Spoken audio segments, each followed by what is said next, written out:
Hello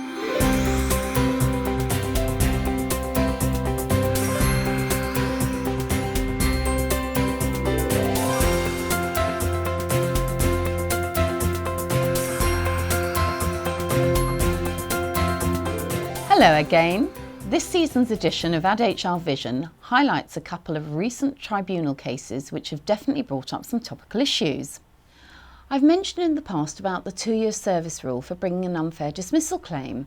However, there's been a recent case where an employee with 6 months service was awarded £15,000 compensation through the courts because he successfully proved an automatic unfair dismissal from asserting his statutory rights. The employer was in breach of the employment contract, national minimum wage regulations and working time regulations. All communications was done by text, which failed to show a proper audit trail by the company.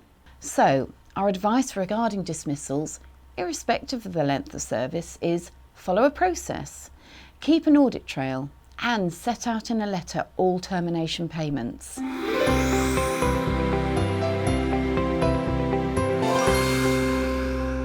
Our next topic is about travelling time for workers with no fixed place of work, for example a sales rep or a sales engineer. The courts have confirmed that travelling to a first and from a last appointment is to be classified as working time. However, strangely enough, there are no regulations on pay during this travel time.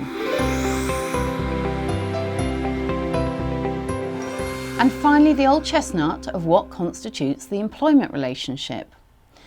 An employee is someone who's on your payroll and you control their working hours, their duties, their performance, holidays, appraisals, etc.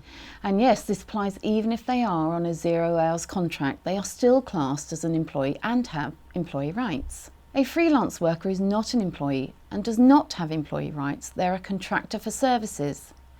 They control their own work and then invoice the company.